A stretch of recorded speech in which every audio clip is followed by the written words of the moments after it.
Hello everyone, and welcome back to the Brand Architect podcast, the podcast that helps you build strong and lovable brands online.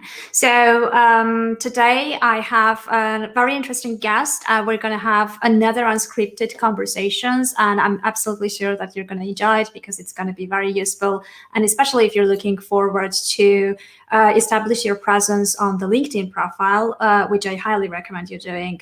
This is going to be very useful for you. So let's welcome Nguyen. Hello, String. How are you doing? Hi. Pretty good, thank you. How are you today? Fine, thanks. I was just saying that everyone who wants to build their presence on LinkedIn, which they absolutely should do, have to listen to this episode. So just a brief intro from my side, and then I'll let you introduce yourself in terms of adding up to what I'll say.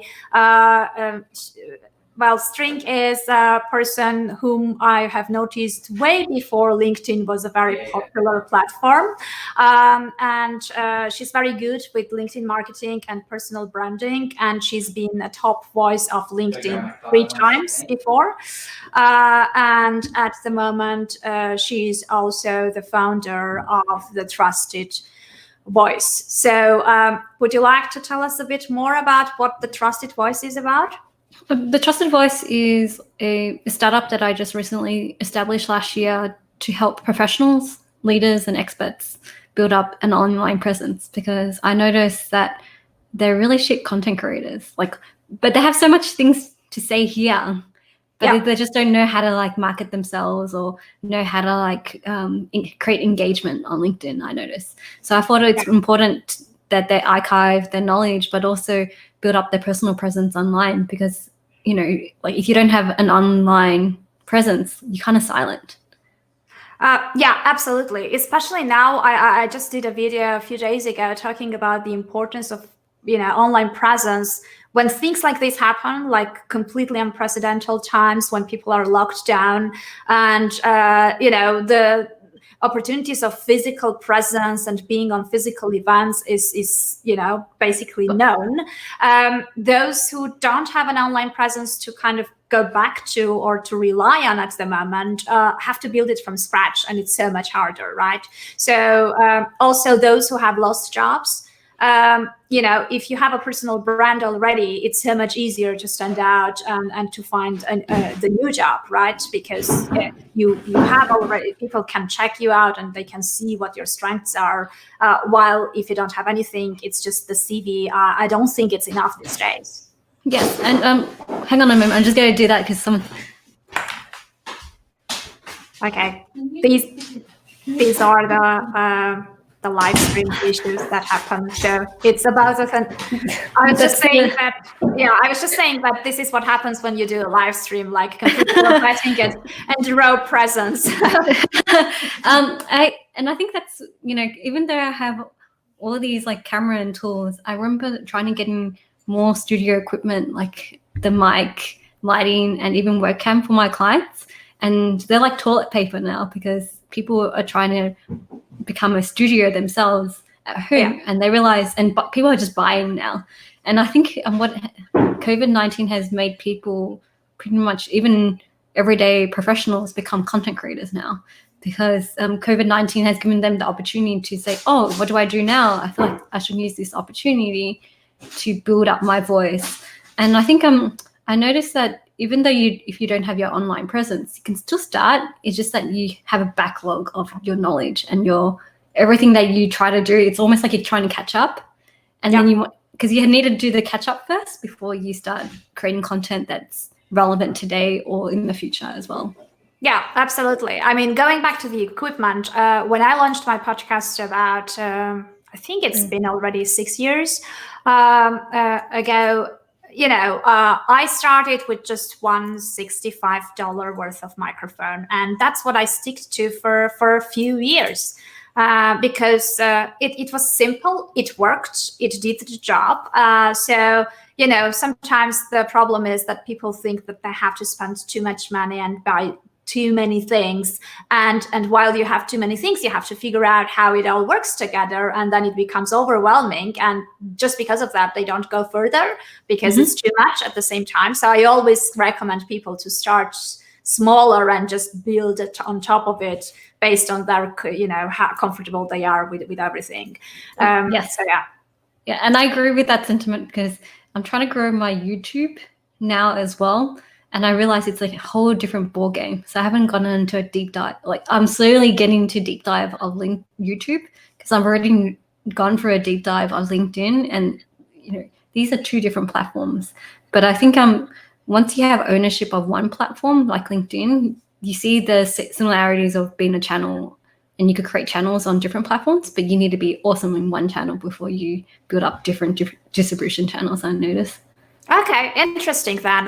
So my follow-up question would be, if you have, there are so many possibilities and so many different channels, right? How do you pick up one to start with? Because, what are the parameters, what you should look at in order to decide which one to pick? And it comes back to money, because content creation or building up a channel takes a lot of your time. You probably know this already. Yes, and absolutely. A lot of people think that we make it look easy, but once you maintain it, you have to keep going. It's like a car that never turns off. Yeah. Imagine that. You need to be consistent. Right. Yeah, true. And it's also like a car that doesn't turn off, because if you stop, people forget about you. Yes. And it's a game of, especially with social media, it's a game of like you have to be on top of mind.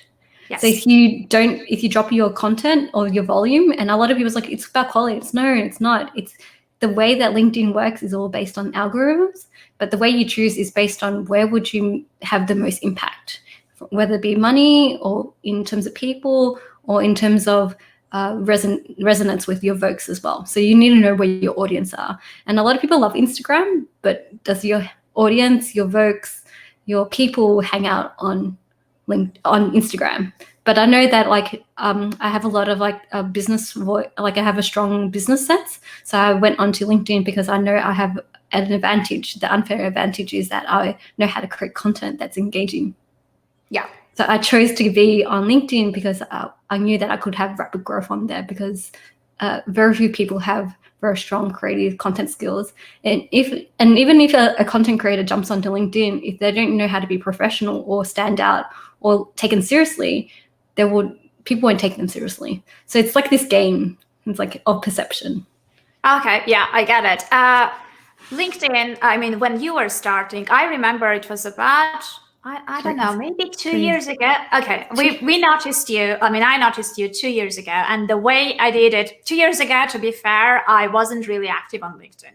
Because, back then it wasn't such an exciting and interesting place to be. As you mentioned, there weren't many content creators. It was mainly, a place where people were posting it was like a CV placement place, right? Yes. Or, for looking for jobs or some stuff like that. So I didn't really use it. But the first time I noticed you was we were at work, and my ex-boss told me, look at this girl. She's everywhere. She's always on LinkedIn doing videos, right? So, he didn't even know what you were about. He didn't even know what topics you were covering, but he could see it in your thread, right? In his thread, right? And it stood out because back then, I don't know if anyone else was doing videos on LinkedIn, video content creation on LinkedIn. So yeah. How did you decide to do that? Because back then LinkedIn wasn't very popular or active place to be at. What was, did you know that this is how it's going to develop, or, what happened? I guess my story started 5 years ago when I got first introduced to video, because I've always been a social media kid, and I always promoted my work because I was an artist as well. And I did well being an artist, promoting my work online for 2 years. But I noticed it wasn't sustainable, because grants only giving you so much, and being a broke artist is not what I imagined my life to be like. So I switched over to become more business savvy and moved to a different city, and that's when I got introduced to Meerkat. So for people who don't know Meerkat is like Periscope before Periscope and Twitter squished it. But within Meerkat, I was able to even monetize by putting Bitcoin into it. So I had, within 6 months, I gained 44,000 followers. I was #1 in Asia and Australia. I was like the top 20 worldwide because of the engagement I got. And I'm monetized using Bitcoin. And I wish if I had 1 Bitcoin, I'd be rich right now. But that's the game, right? And then it got squished, and I didn't. I should have like pushed over to YouTube then, because YouTube has longevity, right? But what I did was I switched over to Snapchat, doing the same thing, building up a channel, creating consistent content, building highly engaged audience as well. And by having all those 3 things, I noticed that I created a network where I tap into other people's network as well. And I used that formula onto Snapchat, and I won awards on that. But being in Australia, I couldn't monetize that because Australia business are quite conservative compared to America. So if I want to do Snapchat as a business, I should have stayed in America. But I chose to come back to Australia. And the day that I decided, okay, I better stop doing Snapchat, was the day that LinkedIn knocked onto my door and said, String, I love your videos. Would you like to be a beta video tester? So I got early access to video, and no one had access to video. Okay, yeah, I get it. Yeah. And then I doubled down, I tripled down, and I went viral on it. And like people's like, how can I get video? How can I get video? So I knew that was the day that I had to like double down on video. And I think video is actually quite hard because I made it look easy because I just used my phone and I did 1 takes. And then I think if I have one regret, it's not maintaining video, but it's just because I gained more business and I had an opportunity to create my own startup and teach other people to do it. So I had to like hold back on my own things so I could like develop product, so that my creativity actually went on to product development instead of content development. And I have no regrets. I have no regrets at all. It's just that I just have to play a different game. So I've been testing out different ways of creating content. And now I'm slowly getting back onto creating videos, because video is still a very powerful tool for me, because it's a great amplifier, a great way to attract people with your energy. It shows authenticity. You can't bullshit on video. No, you can't fake it. Yeah, it's just not going to happen. You can fake it with other formats. You can even have a ghostwriter who's going to write your blog. But, with videos, and especially with live streams, when you don't really have this opportunity to polish it later on, to make it look much nicer, and, to put you into the right lighting and angles and all that stuff, definitely not. But let's say for people who are kind of, starting out or don't really have strong online presence. Even LinkedIn right now already is a very crowded place, because lots of content creators have joined even recently during the quarantine and by having too much time in their hands at the moment. So how do you actually stand out? Because it's already crowded, and many people are doing videos as well these days. Where do you start? How do you look at finding that unique part of you, and how do you showcase that? Oh, there's 2 approaches that we could do it. And if you feel like you're not a strong content creator, I just recommend that you just comment a lot. People underrate commenting, because commenting is content, right? Yep. So if you could leverage and engage with a very popular LinkedIn person, what happens is people read your comment. I notice I have really hyper engagement on my posts, and people argue sometimes in my posts as well. Mm-hmm. But these things helps with the algorithm, because every time someone posts, it goes on top of my feed, it goes on top of their feed, it goes in, and it pings people who contribute as well. So it has like a triple effect. So commenting is a great way to engage and learn how the landscape of LinkedIn works. But secondly, if you really want to take seriously, I have a formula where I call the 7 V's of brand influence, which I like to let's use it on you, Annie. Absolutely, What's your vision? So I'm going through the first V. What's your vision for the world? Or what's your big vision? Well, I absolutely love people who create things from scratch. So I love the concept and the idea that, things wouldn't exist if those people didn't make them. So all this option of creative process and creating something from scratch and ending up presenting it to the world, like writing books, creating content, launching podcasts, just sharing the ideas in a creative concept and format is something that really excites me. And I have something similar to you. I want to increase creative vibes in the world. So I also are looking for people who want to add their vibes and create positive impact as well. Okay, what is your values, like personal values? Well, I mean, fairness, first of all, like being fair, being open, and not faking things. So, like, fake it till you make it is like the advice that I absolutely hate. And what about your value prop? Like, what is like your business value as well? Like, what do people come to you for?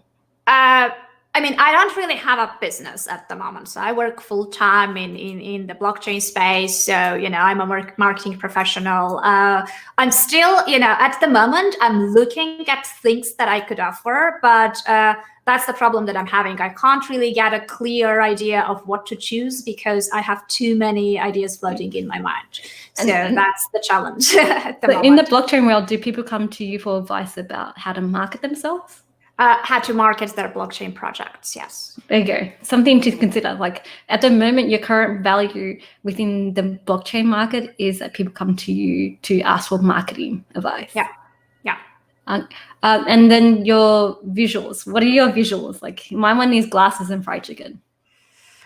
I mean, I'm a very unstable person, so it's kind of it varies. I don't really have one thing that a hat or a glasses or whatever. I haven't picked anything, to be fair. So I'm kind of, it varies. Like I may have a tail, or I can just, I mean, it's just different based on the mood. I'm not really consistent in that sense in terms of visuals. So I'm consistent with my brand, like my personal brand colors, and What's your color? What are your colors? It's this special kind of, a slightly a special shade of red, white, and black. I mean, white and black are not really colors, but yeah, those three are, simple, not too many colors, not I mean, simplistic, minimalistic stuff. Yeah. And Vokes. So Vokes, like you gave me a really good intro about who your folks are. So V is a German for Vokes. It's German for people, like Volkswagen, people for the cars. So I use V to keep, with alliteration. Who are the people that you want to take care of? Creative content creators. Cool. I'm one. So I'm technically your Vogue. Yeah. And then we go from like your voice, which is like your key messages, and your tone as well. And you're definitely all about like creativity, and you believe in like transparency. And so you have all these key messages as well. So why do you create your podcast? Like, what is the key theme about your podcast? Okay, so my podcast has a long history, right? The very initially, I had a podcast which was for about 4 years, I think.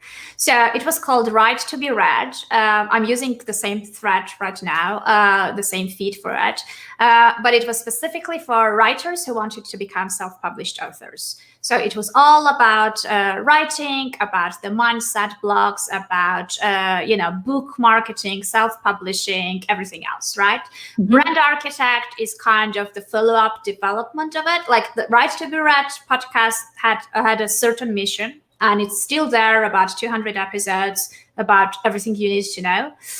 The mission was basically the listener can get a free resource from start to finish, to end up with seeing their name on a book cover and end up with their books, right? So it's all there. I ended up with about 20, 30 people writing to me that they ended up with their books out there. They're very happy. I was happy that, they have enough information for free to get that done. Okay. Brand Architect is kind of a follow-up, a build-up on top of it, because now it's not just for writers, it's about any personal brand, right? It can be speakers, it can be, podcasters, content creators, just people who are working somewhere else but want to build their own online presence, small business owners, like anything that needs kind of a brand and visibility and kind of, marketing aspects of their their stuff that they are putting out there. So basically, it's kind of it's not so related to the writers specifically, but it's kind of a build up and follow up of the same logic, right? Back there, it was about ending up with a book. Now it's with ending up with a brand, basically. Awesome. Thanks for sharing that. Yeah. So we went from vision, values, works, visuals, voice, and then the next two one is victory, because you want to like know how to monetize and build a sustainable business on your brand. And the last one is validations, because you need to have goals as well to see what growth you have as well. And when you have all these 7 things, especially if you understand your vision, your values, and your works, I think that's like the key 3 things before you like do anything else, I think. Yes. Yeah, absolutely. You just have, as I said, like right now, that is the stage I am at. I truly think that you need to have clarity about the fundamental things, just like, you have your own pillars. Many people have different pillars in terms of, I mean, it's just a different phrasing, but it's the same thing, right? Know your target market, know who you are doing it for, know like what are you offering and what results you bring, and et cetera, et cetera. It's different phrasing of the same thing. But I truly believe that until you are very clear about those, and until you are comfortable about that, to know that you can be consistent and stick to it for a while, just putting out stuff and just building on something you are not very clear about is not a good idea. So I'm kind of in this period of trying to get more clarity before building everything else on top of it. But many people just, are very impatient and just rush without really getting the answers to those questions, right? Well, like I actually think if you're starting out and you don't know your voice, like I went through the vomit stage when I first started out as well. And I think we need to vomit out all our ideas. Yeah. And then that with those kind of vomit stage, you see what works and what doesn't work. But I think we need to declutter our head sometimes. Yes. And we have to go through the process, because sometimes like we have a lot of ideas, so we just need to like throw it out there. So I guess like that, and for anyone who's in the early stage, it's okay to go through the vomit stage. I actually recommend that you go through a vomit stage the first 3 months sometimes. Oh yeah. Okay. Yeah. So then you get a feedback loop, and then you take it from there. Yes. Okay. And also you need to find your own style. But if you don't have a mentor or coach, because that's what the trusted voice is, like it's a safe space for you to vomit out, self-discover. But for people who want to scale faster, it has that as well. Mm-hmm. Yeah, I got it. Do you want to share your experience about that vomit stage, and how did it go, and how did you discover the feedback loop and kind of, ended up with finding out your stuff? Yeah, because like I think like Meerkat was a good example, because it's my first stream was me just streaming people talking. I didn't even show my face, because that's the first fear, is like, how do you get over that fear, right? And I think it's just like doing and practicing. And the first time you do things, you're never very good at it anyway. But what I try to do is like, I guess my kind of thinking is like, I want to get better at one thing at a time. Okay. Yeah. And by doing that, like it just progressively builds up good habits and stuff. And the vomit stage that I had was that I realized that people like it when I had collaboration with other influencers. Mm-hmm. And also they liked it when I talk about how to like leverage it's almost been very meta. People like it when I talk about Meerkat on Meerkat. And it's the same thing on LinkedIn. Like people loved it when I talk about LinkedIn on LinkedIn. Mm-hmm. And that's when I had rapid growth. And that's just because they want to see me as like, oh, what new thing is string following? Because there's a lot of like influencers who started at the same time at me, and they had 100K growth, but they still come to me and it's like, what, like string? Can you tell me what works and what doesn't work as well? It's like, how come this is broken? So they still come to me to tell me what's not working. So I got this like feedback loop from influencers itself. Okay, got it. I mean, it's interesting that you mentioned about putting your face out there. Like my podcast was purely audio for 2 years. And to be fair, I was like, I totally freaked out from videos. Not even, about interviews like this, but when you do like solo live streams, when you just talk to a camera, right? It felt extremely stupid to me. It was really super uncomfortable. And then, you know, there are times when you get hooked up with, oh my God, like, you know, my hair is not perfect. Oh my God, my look, my background, this and that. So, you know, I think kind of, you know, taking it raw and just showing it, hey guys, this is a live stream, right? It's not a specifically produced stuff. I'm not in a studio. You're not supposed to expect like high quality production. It's just me talking to you just from my living room, right? Yes. And I think that kind of helped me realize that, you know, the feedback loop that I had was about, you know, it can be distilled into, all this doesn't matter. All we care about is the message and what you've got to say, right? You know, because very often they have it on the background. They are not even watching the video. They just listen to what you're saying while they are, you know, doing something else, kind of thing, right? So, and I think there's another thing that I like chose video as well. I was a shit writer. It doesn't look like it now, but I almost failed English, and my mum was born from overseas, and I think that kind of impacted me as well.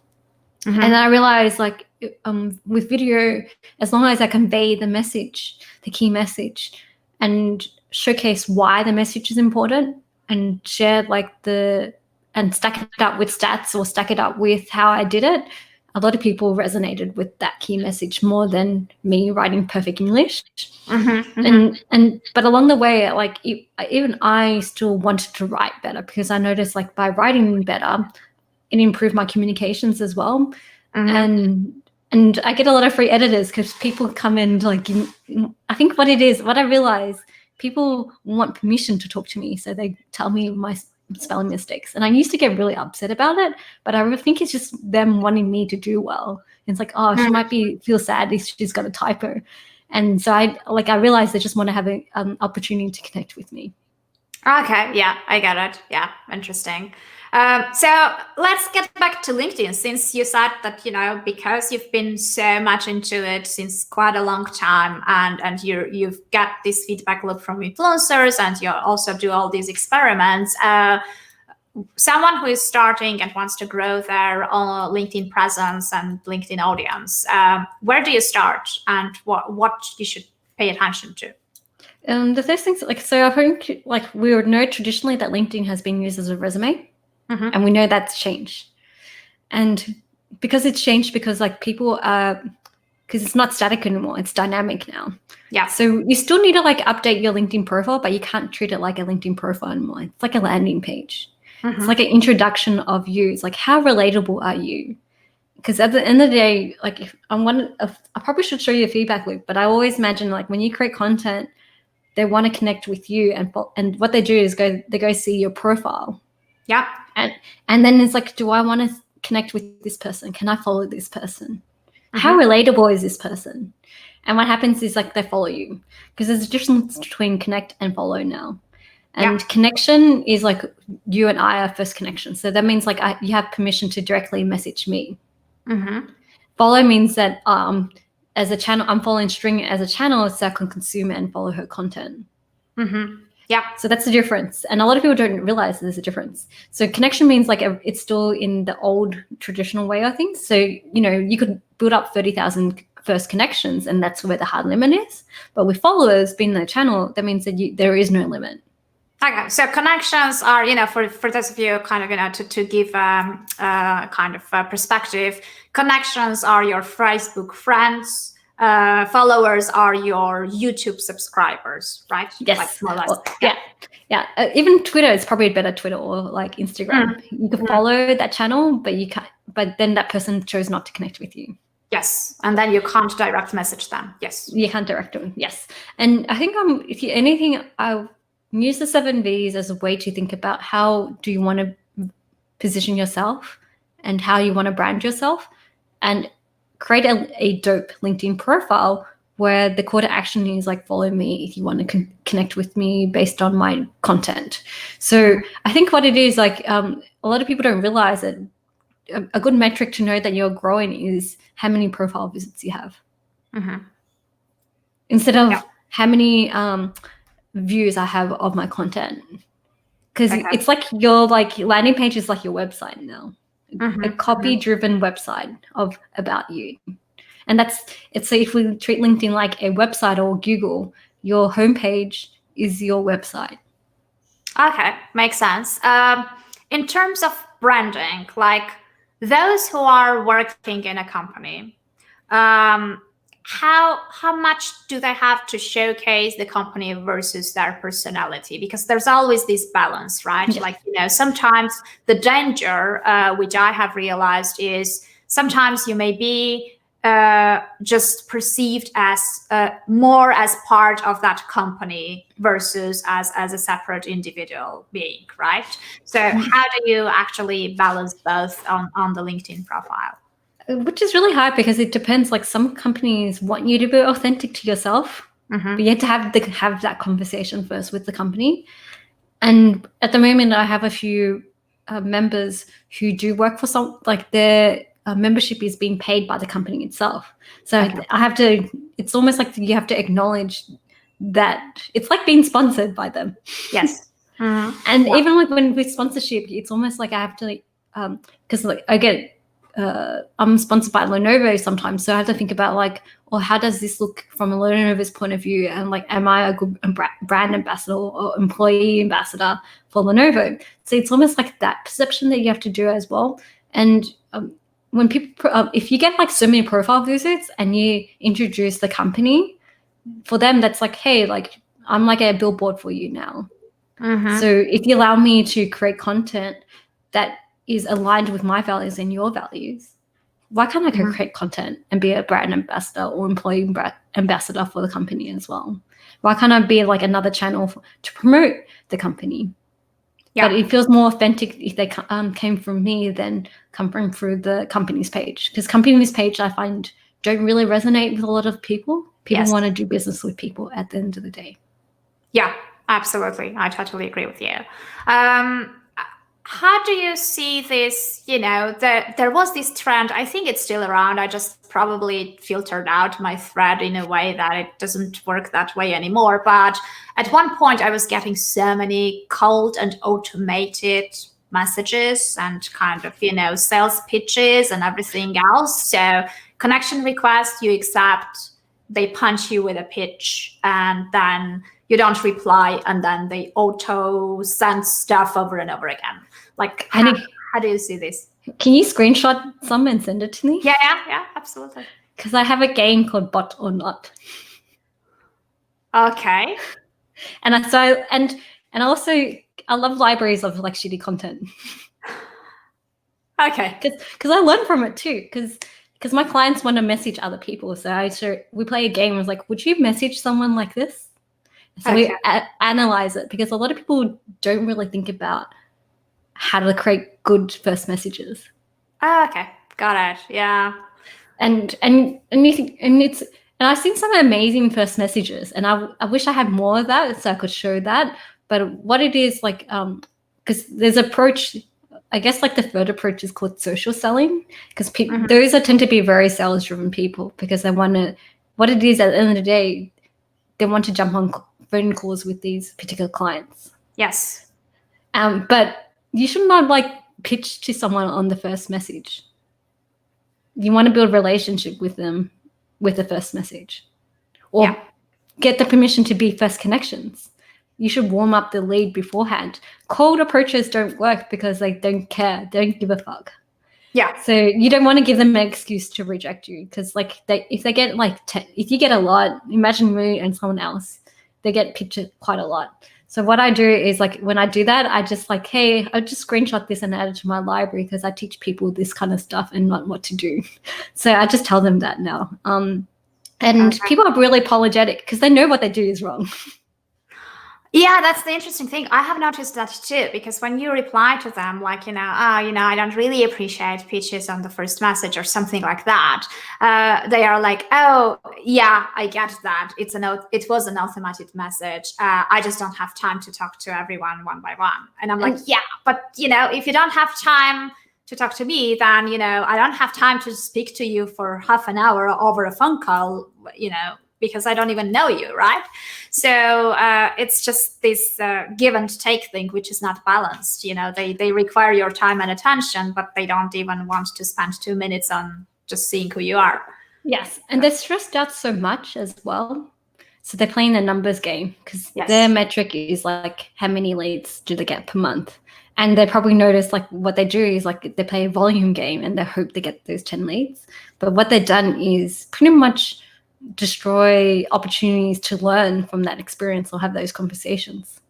So if anything, they cut themselves short by creating an automated process. And automation works if you know what messages works. But if you don't have, when you first start out, automation is a bad approach because one, you don't get that feedback loop. Two, you don't get to know your audience. Three, you don't know what works and doesn't work. And you probably realize it's like you could lose a $10,000 deal because you didn't build up that relationship properly. Yeah, absolutely. So formats of content on LinkedIn, like which, based on the algorithms and the way it works at the moment, which format of the content is the preferred one? Like, what algorithm loves most, and, which are the things that we should look at into, because the same message can be put into different formats and then repurposed as well, right? So should we test out everything, or there is a certain thing we should start straight away with? Text does the best. Text. Okay, interesting. And with a good headline. Okay, so copy still works.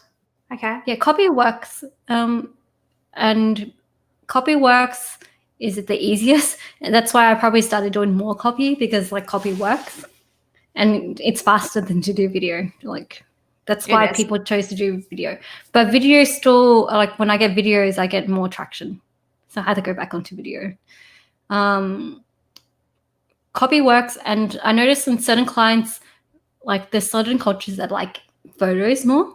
So you just need to like have, just be patient and just like collect data, but experiment a little bit. But you find it's also a way for you to understand what feels like authentic to you. Like maybe writing is, video, photos, but don't do quote photos. I noticed they don't do so well on LinkedIn. Okay. Yeah. I mean, they are more like Instagram stuff, probably. Yeah. Yeah. I got it. But photos with your faces increases 30% clicks as well. Oh, really? Okay. That's interesting. Okay. So like personalized content, basically. Yes. Yeah. Well, because people want human aspect. Mm-hmm. And I noticed like my the best type of text that does the best isn't tactical ones, even though it shows cred. It's the human story ones. Okay. Yeah. Yeah. Because then people resonate with it, and it's very kind of close to, like, they just feel that it's close to what life is, basically. Yes, because they see their story in that story. Yeah. Yeah. Absolutely. So I was just wanting to let you know, like all the things that you already know, Annie. It's like I'm just repeating what you say, I think. Yeah. No, I mean it's not. I mean, that's another thing that I've learned from the very beginning, and I think that's why kind of the book related podcast worked so well, was that I was having guests and I was telling them, I have already published several books. I know this stuff.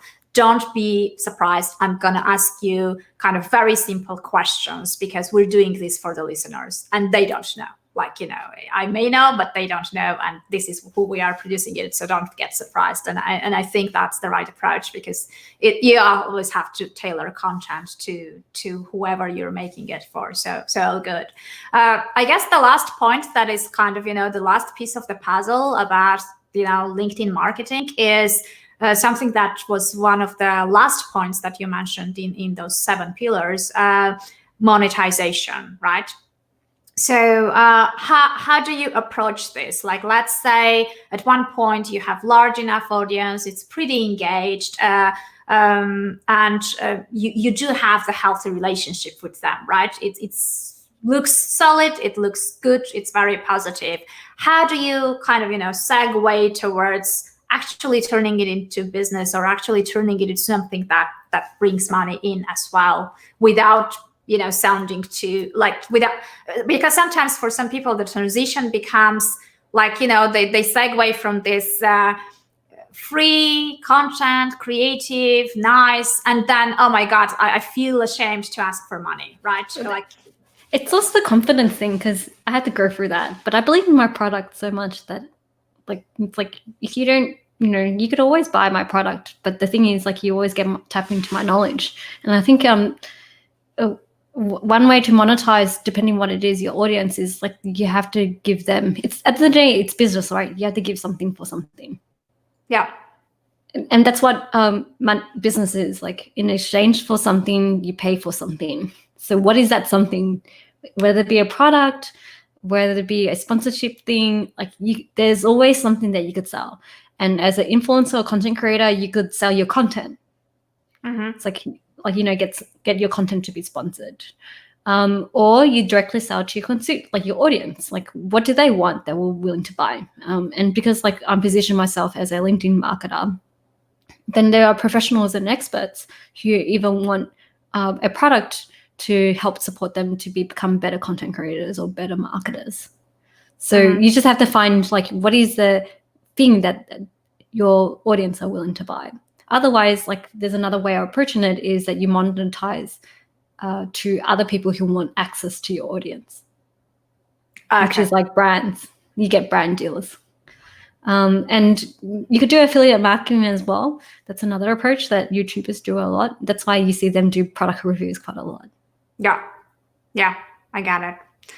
Okay, well, I mean, being in this space for so long, what do you think is going to be the next development for LinkedIn? Like, what is it going to become? Because it already overcome so many changes. It already became, I mean, I don't think before it was a social network. It wasn't really so much.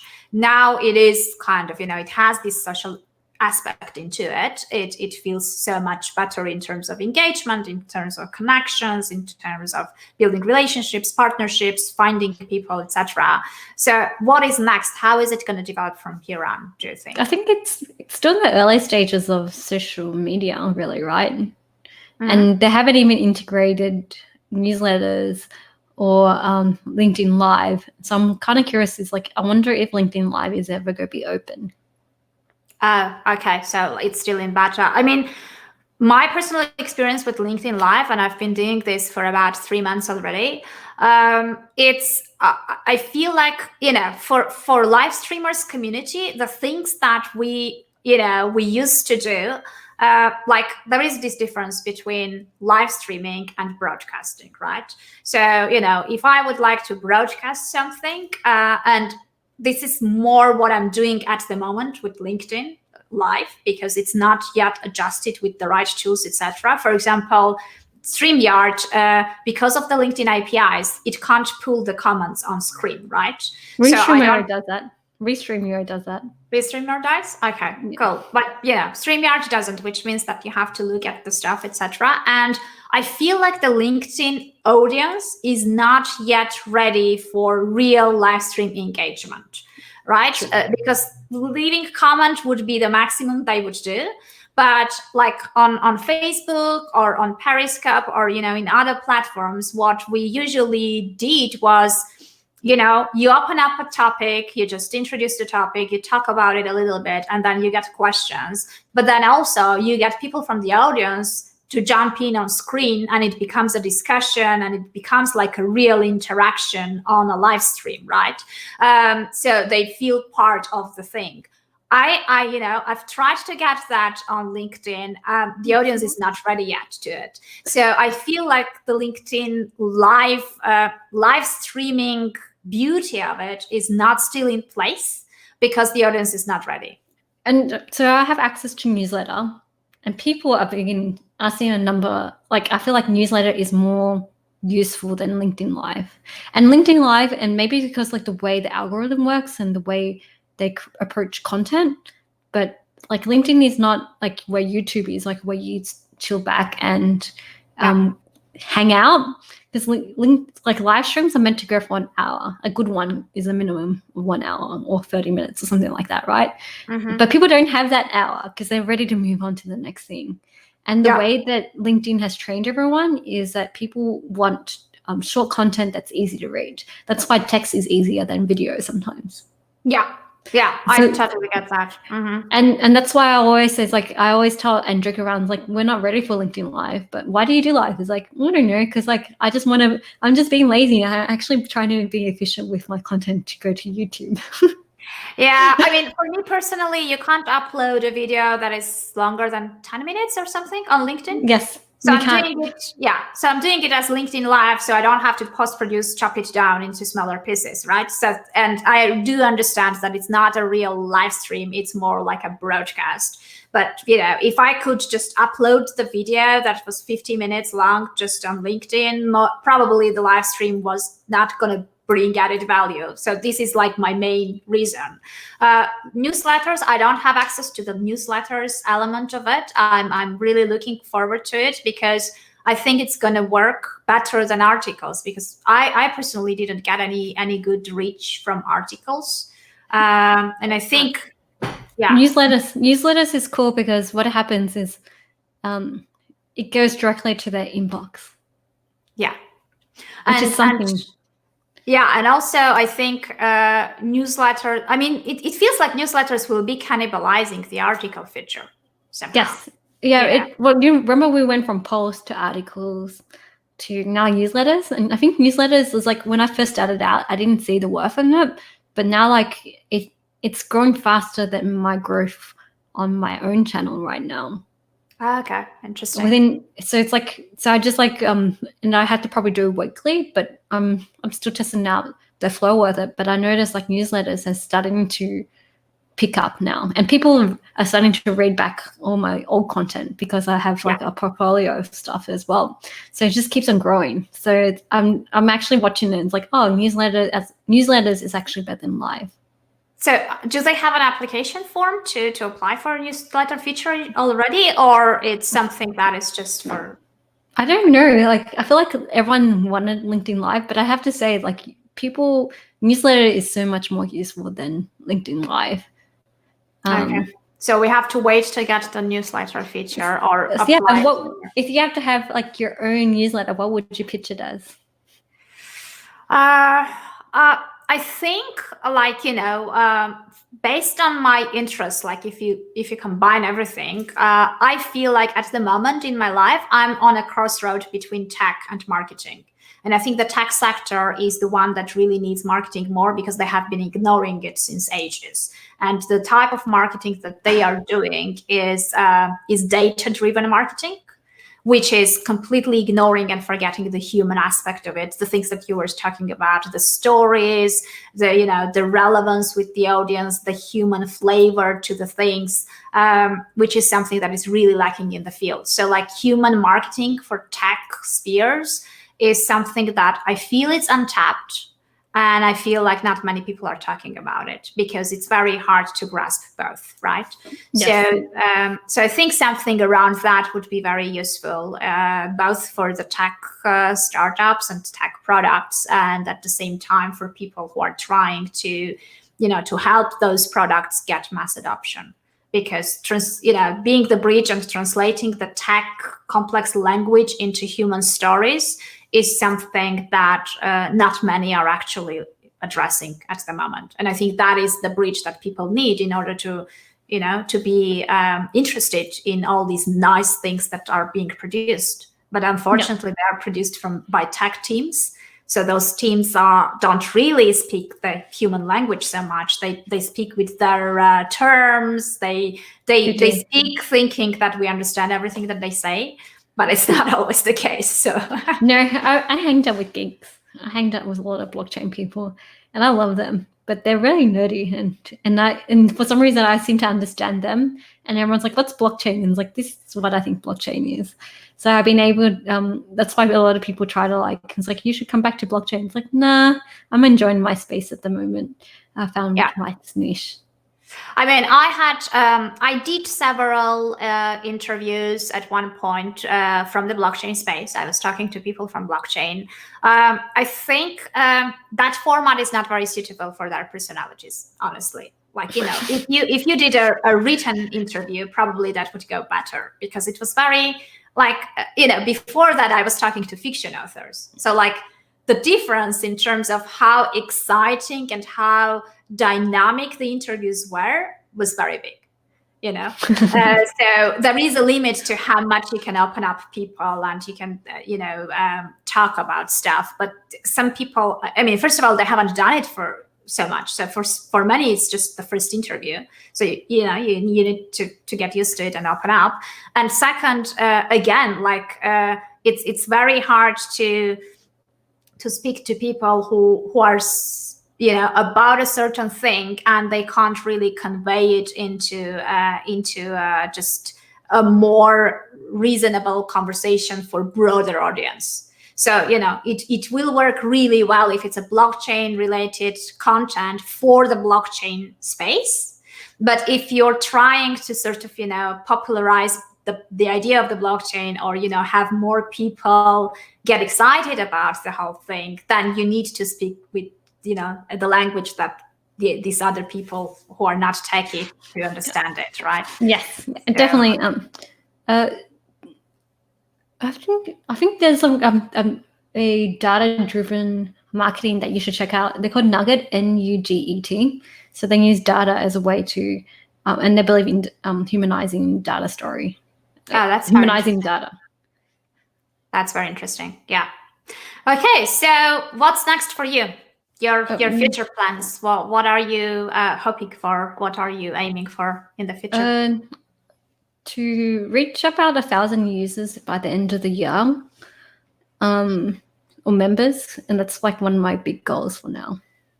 Okay, so let's, I guess, to wrap it up, just tell, what do you offer for whom? So whoever listens to this, becomes the next group of people who join, and so you get closer to the 1,000 soon. And if you're a professional expert and you want to do better on LinkedIn, or to be a trusted voice in your industry and leverage LinkedIn, become a member and join the Trusted Circle. Okay, awesome. And where is it? Like where they should go to get it? On your profile or a website? Yeah, thetruστedvoice.co/the Trusted Circle. Otherwise, just check me out on my LinkedIn. I have all the details there. Okay, awesome. Yeah, thank you very much for your time. It was really a pleasure to meet you. So yeah, we can have a follow-up, like a small catch-up, but I'll just stop the live stream. So yeah, I won't be sharing the personal conversation later on. Ciao. Thanks.